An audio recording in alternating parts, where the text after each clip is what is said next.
Nanti langsung akan dipimpin oleh Direktur Utama kami, Bapak Juli, dan juga didampingi oleh Direktur Keuangan kami, Bapak Visi, dan juga Direktur Operasional, Bapak Dhani Samsul. Maka waktu saya silakan kepada Bapak Titus untuk acara ini. Terima kasih. Terima kasih atas kehadiran teman-teman wartawan semua. Berikut ini kami sampaikan public expose tahun 2025 dari PT Ketros dan Trias Mitra, di mana dalam paparan ini kami memiliki ada 4 agenda. Untuk agenda pertama, ikhtisar kinerja akan saya sampaikan sendiri. Kemudian untuk agenda kedua dan 3 mengenai upaya peningkatan kinerja dan target kinerja disampaikan oleh CFO kami Bapak Vici, dan untuk rencana bisnis perusahaan ke depannya akan disampaikan oleh CEO kami Pak Dhani Samsul. Kita mulai di agenda pertama, yaitu ikhtisar kinerja. Yang pertama kami laporkan performansi keuangan di tahun 2024, bahwa PT Ketros dan Trias Mitra selama 3 tahun belakangan ini secara konsisten mencatatkan peningkatan pendapatan, di mana di tahun 2022 kami mencatatkan pendapatan 353 miliar, meningkat menjadi 391 miliar di tahun 2023, dan di laporan buku terakhir di tahun 2024 kemarin mengalami peningkatan yang lebih pesat lagi, yaitu menjadi 556 miliar atau tumbuh 2% dibandingkan pendapatan di tahun sebelumnya di tahun 2023, di mana pendapatan ini dikontribusikan dari bisnis developer kami yang mencatat pendapatan 291 miliar, kemudian dari sisi kontraktor adalah 80 miliar, dan dari jasa managed service adalah 180 miliar. Selanjutnya adalah pencapaian pendapatan ini didukung terutama di bisnis developer adalah dari performansi bisnis kami, di mana di tahun 2024 kami mencatat pemasukan dari 3 pelanggan off-taker untuk project Rising kami, dan ditambah juga dengan pembelian IRU untuk link Ultimate Java Backbone UJB kabel darat kami dari 4 pelanggan baru, dan juga ada pembelian IRU untuk link submarine kabel Jakarta Surabaya kami dari 2 pelanggan baru.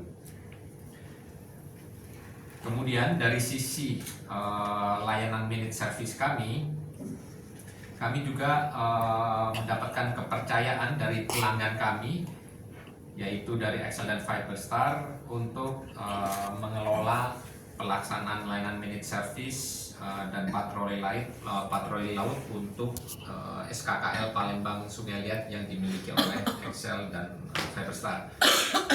Kemudian kami juga mencatatkan prestasi terkait ketika kami diberikan kepercayaan oleh pelanggan kami dalam melakukan eksplorasi SKKL Pasuli segmen Sungsang Muntok, di mana dengan target yang dibebankan pelanggan kami 19 hari, kami mencatatkan realisasi 12 hari atau 7 hari lebih cepat dari SLA yang ditargetkan.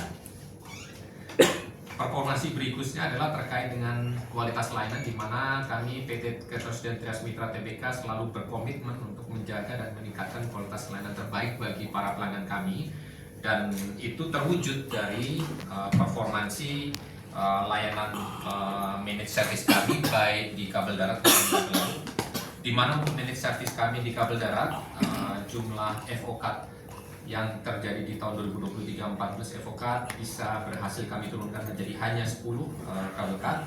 Kemudian untuk core availability di tahun 2023 60% bisa kami tingkatkan menjadi 72%. Sementara untuk layanan MTTR atau kecepatan dalam melakukan eksplorasi di lapangan sebelumnya 6,3 jam menjadi hanya 5 jam. Sementara di sisi layanan managed service submarine, kami juga mencatatkan performansi perbaikan yang cukup signifikan, di mana FOCAT yang terjadi tahun 2023 ada 16 cut bisa berhasil kami turunkan menjadi hanya 8 cut. Kemudian time to respond dari sebelumnya adalah 5 jam menjadi 4,5 jam, dan intensitas dari patroli kami yang meningkat dari 85% menjadi 90%. Terus selanjutnya saya silakan Pak Vici untuk melanjutkan ke agenda berikutnya. Terima kasih Pak Titus. Untuk agenda 2 adalah upaya peningkatan kinerja dari kinerja yang telah disampaikan oleh Pak Titus pada agenda 1 untuk Caters and Transmitter atau perseroan, ada upaya-upaya yang kami akan lakukan untuk meningkatkan kinerja perseroan yang sudah kita capai di tahun 2024. Kita akan maintain yang baik, even kita akan berusaha untuk capai yang lebih baik lagi.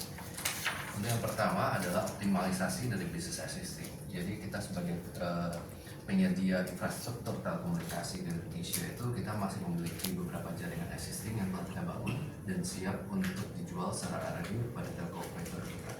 Ini akan tercermin dari beberapa kabel sistem kita seperti jaringan SKKL Jayabaya, SKKL Damai, dan juga Ultimate Backbone. Jadi ini masih akan menjadi salah satu backbone yang kita akan optimalkan dari sisi penjualan core jaringan kabel laut atau darat yang masih tersedia. Kita juga akan memperluas layanan service kita baik yang laut maupun yang darat untuk preventif ataupun corrective maintenance.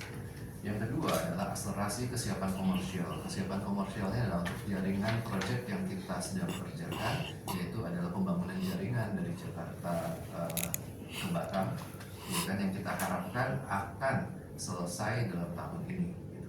Dan tentunya ini akan tergantung juga dengan proyek konversi kapal yang sedang kita lakukan yang sudah masukin tahap akhir pada saat ini. Jadi memang itu ada 2 key yang kita harus push, yaitu penyelesaian dari penggelaran jaringan SKK Rising Edge Jakarta Batam dan proyek konversi kapal itu sendiri. Dengan adanya dengan selesainya proyek konversi dan dengan kita bisa selesaikan jaringan SKKL Rising Edge, itu akan membawa impact revenue sebenarnya di tahun 2025. Untuk yang ketiga, peningkatan pelayanan pelanggan. Ini juga ada kaitannya dengan proyek konversi kapal kita. Dengan selesainya konversi kapal kita, selain dipakai untuk penggelaran dari proyek kita sendiri, itu juga akan memberikan kita peningkatan capability dalam hal melayani pelanggan, terutama dalam hal melakukan servis penggelaran dan pemeliharaan kabel. Jadi itu lebih kurang untuk agenda yang nomor 2. Saya akan pindah ke agenda nomor 3, yaitu target kinerja 2025. Pemaparan target revenue yang dicanangkan untuk 2025 ini akan mencakup 3 lini bisnis kami yang utama dan serta detail untuk target pertumbuhannya untuk tahun 2025. Jadi seperti yang dijelaskan oleh Pak Titus sebelumnya di agenda 1, bahwasannya revenue kita di tahun 2024 itu adalah 556 miliar. Target kita untuk 2025 adalah 679 miliar. Dan peningkatan ini akan di-drive kembali lagi dari project developer kita, which is seperti yang saya bilang, penyelesaian penggelaran jaringan dari Jakarta ke Batam ini adalah kunci untuk kita mencapai target peningkatan revenue di tahun 2025. Nah, untuk bisnis kontraktornya memang bukan basically lini bisnis ini sesuatu yang tergantung pada demand di market. Kita nggak terlalu fokus sama bisnis kontraktor. Drive kita selain bisnis developer adalah dari bisnis managed service yang akan tumbuh secara moderat. Yang kita targetkan adalah sebesar 180 miliar di tahun 2025. Ada peningkatan 3% dari 180 miliar yang kita capai di tahun 2024. Untuk agenda keempat, saya berikan waktu dan tempat kepada Pak Dhani Samsul Effendi sebagai Direktur Operasional Transmitra. Terima kasih Pak Kici. Kami lanjutkan mengenai rencana bisnis kedepannya dari Transmitra, yang proyek utama yang kami akan laksanakan di tahun-tahun berikutnya, yaitu mengenai kesiapan mengenai komersial kapal bentang bahari. Selanjutnya yang nomor 2 itu adalah mengenai penyelesaian penggelaran SKKR Rising Edge. Dan yang ketiga, kami merencanakan mengenai penggelaran SKKL untuk Indonesia Tengah. Terkait dengan kesiapan dari komersial kapal bentang bahari kami, yang tadi disebutkan bahwa kapal ini adalah konversi dari kapal menjadi kapal kapal kabel laying, yang mana rencananya di bulan Agustus ini kabel ship ini akan segera launching. dengan proyek pertama yaitu menggelar SKKL Rising Gate. Jadi diharapkan di Q4 ini penggelaran Rising Gate selesai, dan setelah itu maka kapal ini akan berkomersial untuk melanjutkan pekerjaan di Nusa Tenggara, di mana SKKL ini milik salah satu pelanggan kami, dan SKKL yang akan digelar merupakan reroute dari SKKL yang sudah ada. Kemudian di pertengahan tahun depan kita akan mulai menggelar untuk Indonesia Tengah. Jadi diharapkan di Indonesia Tengah yang fase 1 ini bisa selesai di tahun 2026.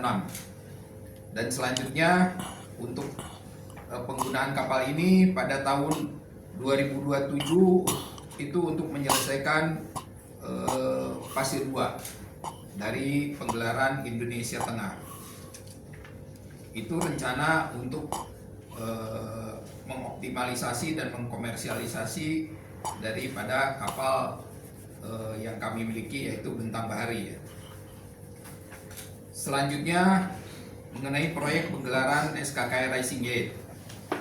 Secara umum bahwa panjang kabel yang digelar itu 1128 km yang terbentang dari Jakarta Batam, dan kemudian fase 2-nya yaitu Batam Singapura.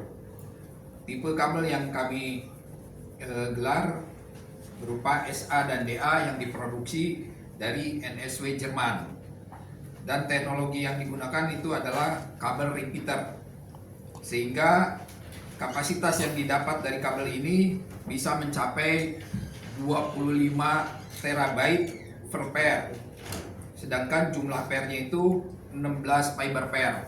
Jadi kabel ini bisa memuat sampai 400 terabyte kalau full kapasitinya.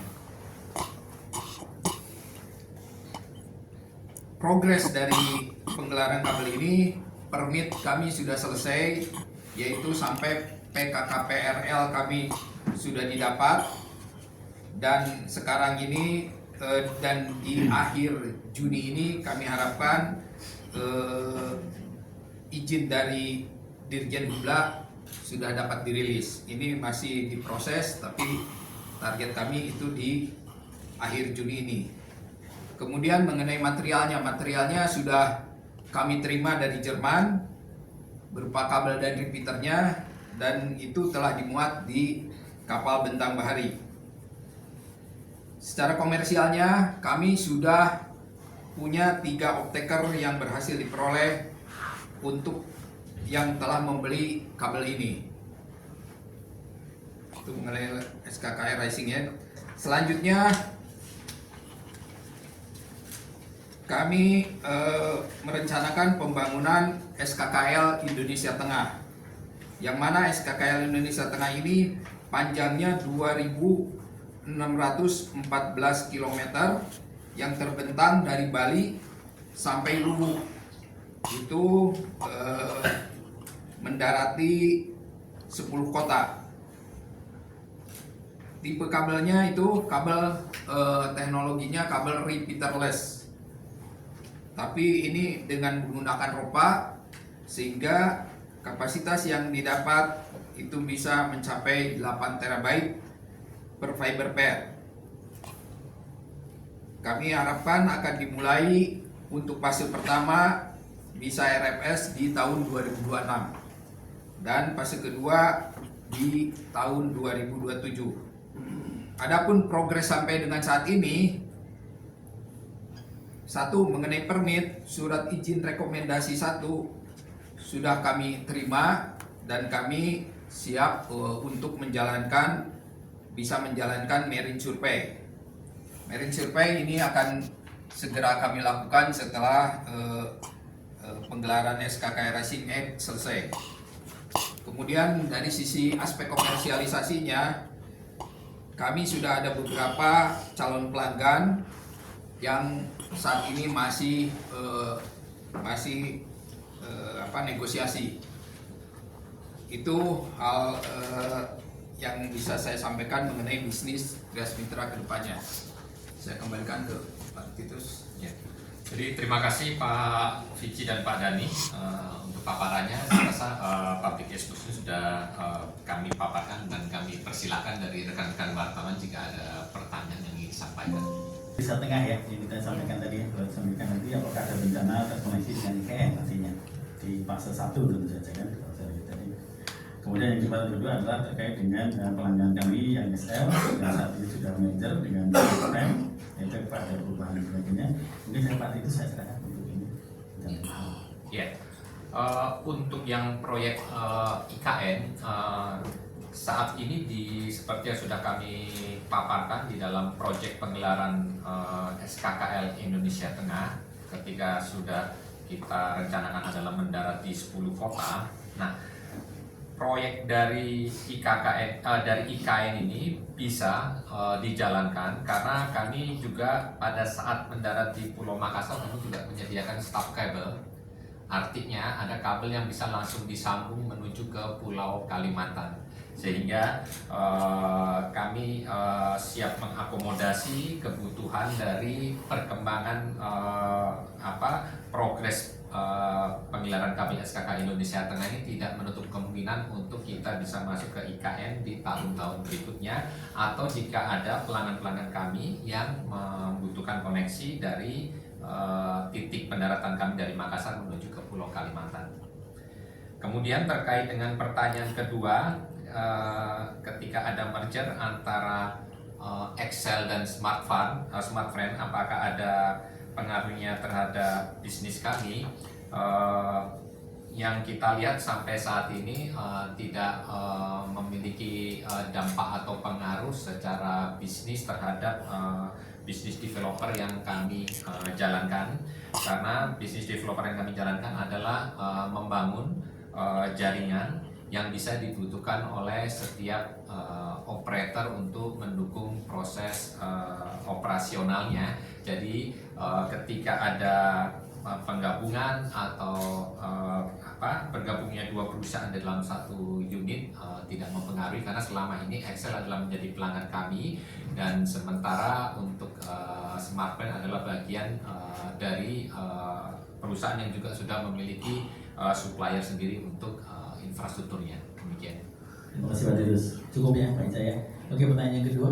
Ada 3 pertanyaan Pak. Pertama mengenai soal kapal Bentang Bahari. Kita kan mau operasional tahun ini kan ya Pak. Mungkin bisa dijelaskan lebih detail keunggulan dari kapal ini apa sih sehingga dipercaya untuk bakal menjadi prospek perseroan di kedepannya. Kan ada 3 SKKM kan Pak. Terus yang kedua terkait Rising 8 itu kan sebelumnya ada rute, kalau nggak salah ada rute yang sama juga ke Jakarta ke Batam. Apa sih yang membuat perseroan menggelar jalur yang sama? Terus yang ketiga terkait SKKL internasional, kan kabarnya akan ada masuk Google sama Meta ke perairan Indonesia. Tanggapan dari Transmeter seperti apa? Terima kasih. Baik, terima kasih Mas Agus dari Grup.com ya. Pertanyaan pertama adalah terkait dengan proyek kapal kita, yaitu CLV Bentang Bahari. Itu keunggulannya dari mana, sehingga mungkin kita menjadi yakin bahwa ini akan sangat punya potensi di pasar ya. Kemudian yang kedua adalah terkait dengan jalur Rising Gate, yaitu Jakarta, Batam, Singapura. Ini tadi yang dimaksudkan adalah mungkin kita sudah punya jalur yang sama, yaitu BPJS mungkin ya, yang dimaksud. Kemudian yang terkait yang ketiga adalah dengan masuknya investor yang asing ya, yaitu Google dan Meta. Gimana terkait dengan apakah seperti itu mempengaruhi dari strategi ataupun bisnis ke depan, mungkin seperti itu maksudnya. Baik, silakan Titus. Ya, saya rasa untuk yang pertanyaan pertama mengenai keunggulan kapal Betari mungkin Pak Dani bisa bantu untuk menjawabnya. Kemudian untuk yang Rising Gate untuk Jakarta Batam, mungkin Pak Vici juga bisa bantu. Nanti untuk yang ketiga bisa saya jawab. Baik, silakan Pak Dani. Ya, terima kasih. Terkait dengan kapal Bentang Bahari, kita merasa yakin dan merasa ini bahwa Bentang Bahari ini akan cukup banyak digunakan oleh para yang mau menggelar kabel laut. Dikarenakan satu, kapal ini memiliki kekuatan daya tariknya itu sampai 80 polar foot. Jadi untuk pertama untuk untuk penggelaran di laut dangkal ini akan lebih cepat karena kekuatan daya tariknya itu lebih tinggi. Dan kemudian untuk di laut yang arus bawahnya yang cukup keras seperti di Nusa Tenggara dan di selat-selat lain di Indonesia itu memang memerlukan kapal yang cukup kuat untuk menahan stabilitas dari pas saat penggelaran kabelnya. Dan kemudian yang kedua didukung juga faktornya itu bahwa sampai saat ini di Indonesia ini masih kekurangan kapal yang punya kemampuan untuk melaying kabel, karena kapal-kapal dari luar kan tidak bisa masuk karena adanya ajas cabotage itu, sehingga kami yakin bahwa kapal ini akan cukup bagus di komersialnya. Saya rasa itu, atau ada yang ditambahkan? Ya. Mungkin yang bisa saya tambahkan satu poin lagi adalah karena kami berkomitmen kuat untuk memiliki kapal penggelar kabel laut yang bisa digunakan tidak hanya oleh kami sendiri, kepentingan untuk membangun kabel laut kami sendiri, tapi juga bisa digunakan oleh pelanggan kami, dan kami juga menyasar target pelanggan kami bukan sekedar operator-operator domestik tapi juga operator regional. Maka kami melakukan investasi yang cukup besar untuk melakukan pembelian dan instalasi untuk setiap cable laying equipment-nya itu dengan peralatan-peralatan yang menggunakan teknologi yang paling canggih atau terkini. Dan kami juga mendapatkan opportunity untuk bisa memiliki seluruh perangkat yang lebih advance, dikarenakan kami mendapatkan banyak tawaran dari para supplier atau vendor yang menggunakan banyak alat-alat yang saat ini sudah berkembang dengan baik lagi, sehingga akhirnya kami bisa siap untuk melayani tidak hanya untuk penggelaran kabel laut di Indonesia saja, tetapi juga di sektor regional. Saya rasa mungkin Pak Fija ada tambahan untuk kapal? Sebenarnya udah cukup cover semua ya. Cuman memang basically ya saya sebagai direktur keuangannya yang memang keluar, yang tahu pengeluarannya, ya memang kita nggak setengah-setengah dalam hal investasi kapal ini. Kapal kita ini adalah kapal yang disertifikat oleh kelas DNV, salah satu kelas kapal yang paling tinggi di dunia, ya kan. Seperti yang tadi Pak Titus bilang, untuk subsea equipment-nya kita perlengkapi dengan semua yang memang benar-benar 90% brand new, ya kan, dan memang mempunyai teknologi yang paling termutakhir untuk saat ini, ya kan. Dan kita juga basically dengan adanya kapal ini, creativity dalam hal bisnis dan scope bisnis yang kita bisa layani juga semakin berkembang. Kita bisa masuk ke bisnis penyewaan kapal, kita bisa masuk ke bisnis maintenance untuk laut dalam, kita bisa kemudian memberikan servis penggelaran dengan kapal kita sendiri, dan untuk proyek kita sendiri kita dapat fleksibilitas dalam hal project management untuk proyek kita sendiri. Jadi sebenarnya value creation-nya dari investasi kapal ini sangat-sangat besar, makanya kita willing untuk sebenarnya investasi yang lumayan besar untuk kapal ini sendiri. Nah, untuk pertanyaan yang kedua tadi, ya kenapa kita bangun lagi Rising Gate, kenapa kita bangun lagi Jakarta Batam? Untuk kita sendiri saja kita sudah punya jalur yang serupa sebenarnya, yaitu dari Jakarta, Batam, Batam Bintan, dan Batam Singapura, yaitu proyek B3JS kita. Itu kita selesaikan jaringannya di tahun 2013. Nah, sebenarnya jaringan yang sama juga sebenarnya juga banyak dimiliki oleh telco operator yang lain. Telkom punya 3 jalur internasional, bahkan sekarang 4 mungkin, ya kan. Mereka juga ada konsorsium kerjasama dengan telco operator internasional. Tapi kenapa kita mau? Pertama itu karena memang ada permintaan dari klien. Karena dengan jaringannya existing, dengan pertumbuhan data yang masif dari tahun ke tahun, kondisi infrastruktur existing mereka itu basically sudah hampir penuh. Jadi mereka yang bahkan urge kita itu untuk membangun backbone internasional kembali gitu. Itu main reasonnya, ya kan. Yang kedua juga karena apa yang kita bangun itu ada sistemnya repeater. Tadi mungkin dijelaskan sama Pak Dani Samsul, ini repeater system, di mana kemampuan delivery capacity-nya itu berkali-kali lipat dari yang normal. Jadi seperti yang kita ambil sebagai perbandingan untuk SKK Indonesia Tengah, sistem desainnya itu adalah per fiber pair-nya itu 8 terabits. Itu dengan udah yang lintas teknologi gitu. Tapi itu sistemnya repeaterless. Dengan sistem repeater, minimum guarantee capacity yang bisa di-deliver untuk jaringan Jakarta, Batam, Singapura ada 25 terabits per second. Jadi memang ini memberikan satu masif keuntungan kapasitas kepada klien-klien kita dalam hal menyerap kenaikan permintaan bandwidth di Indonesia sendiri. Jadi saya rasa dua alasan yang kuat itu sebenarnya yang memang memvalidate keputusan kita untuk membangun jaringan ini. Gitu. Saya kira dari saya itu kemungkinan Pak Titus atau Pak Gaji mau tambahin. Saya rasa cukup. Untuk pertanyaan terakhir terkait dengan kehadiran kabel laut dari investor asing Google dan Meta yang bekerjasama dengan operator dalam negeri yaitu Telkom dan Excel dengan kabelnya Bifrost dan Eko, dampaknya terhadap perjalanan bisnis kami dari PT Ketros dan Trias Mitra.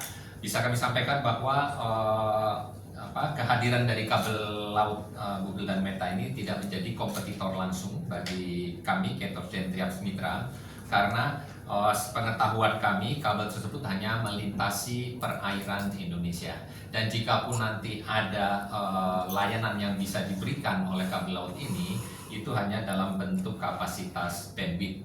Sementara yang kami bangun dan kami sediakan layanannya kepada para pelanggan kami, kepada para operator adalah dalam bentuk IRU atau dalam bentuk core. Sehingga akhirnya bahkan ketika kabel Bifrost sama Eko ini juga sudah selesai terbangun melintasi perairan Indonesia pun, kami tetap mendapatkan permintaan dari pelanggan kami untuk pembangunan jaringan dari Jakarta menuju ke Batam dan Singapura, dikarenakan kebutuhan dari para operator-operator provider telekomunikasi. Mereka lebih membutuhkan IRU atau core untuk bisa dijual dan dipecah dalam kapasitas bandwidth kepada pelanggan-pelanggannya. Nah, selain bahwa kehadiran kabel ini bukan merupakan kompetitor langsung, bahkan kalau bagi kami Trias Mitra, kehadiran kabel laut ini bisa menjadi peluang dan opportunity bagi Trias Mitra, karena seperti mungkin sudah kami sampaikan dalam paparan kami tahun sebelumnya, ada 2 kabel laut asing yang melintas melewati Indonesia, yaitu kabel dari Asian Cable System ACS, kemudian juga ada kabel asing yaitu Indigo yang melintasi perairan Indonesia, dan mereka mempercayakan kepada kami PT Ketros dan Trias Mitra untuk mengelola pemeliharaan dan perawatan kabel laut mereka, karena mereka melihat dari performansi Trias Mitra selama ini dalam menjaga dan meminimalkan kabel-kabel laut untuk tidak putus di perairan Indonesia, sehingga kami sudah mendapatkan kepercayaan tersebut, dan kami juga berharap ketika nantinya kabel Bifrost sama Eko sudah beroperasi secara komersial, mereka juga bisa berkolaborasi dengan kami dalam pengelolaan layanan penjagaan dan pemeliharaan dari kabel laut tersebut. Demikian, terima kasih. Ini wilayah Pak Visi ya, tadi itu saya ya. Terima kasih. Yang pertama tentang bagian dividen Pak, tentang rincian tadi, dan nanti kemudian yang revenue, kenaikan revenue tadi mungkin. Silakan Pak. Oke. Saya akan coba jawab ya, bisa mungkin. Saya lagi nggak pegang angka, jadi mungkin ini kisaran. Kisaran. Jadi yang pertama gampang, pembagian dividen tadi udah disetujui, tidak ada pembagian dividen. Oh, tidak ada. Ya. Terus? Kalau untuk yang nomor 2, capex 2024 itu kita mungkin spend around 2024 itu sekitar mungkin 200 miliaran, ya kan? Dan untuk 2025 kita proyeksi sampai akhir tahun yang kita keluarkan lebih kurang di level 100 miliar, 120 miliar. Nah, untuk kenaikan revenue-nya memang basically seperti yang tadi ya itu memang di RUPS ya. Itu kenaikan revenue-nya, pencapaiannya itu akan di-drive dari 2, ya kan, yaitu dari bisnis developer kita, yaitu dari penjualan jaringan.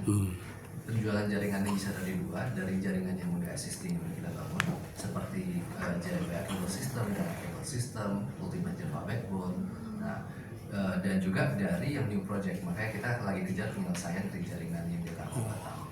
walaupun memang kita sudah memiliki existing off-taker untuk jaringan itu, tapi ya kita lagi pansin dengan selesainya ini, maka effort kita jualan itu lebih gampang karena barangnya udah jadi, ya kan. Jadi drive-nya dari sana totally, ya kan. Untuk business managed service akan relatively stable. Kita masih ada proyeksi, ada kenaikan, tapi nanti boom untuk managed service yang mungkin nanti akan terreflect di tahun 2026 dengan penyelesaian jaringan Jakarta Batam ini. Jadi mungkin mudah-mudahan itu menjawab 3 pertanyaan yang udah ini ya. Thank you. Baik, disampaikan lagi tambahannya. Tapi kalau saya cukup ya teman-teman semuanya, sekali lagi terima kasih atas kehadirannya ya, semoga semuanya dalam kondisi yang sehat selalu. Terima kasih. Wassalamualaikum warahmatullahi wabarakatuh. Selamat siang. Thank you semuanya.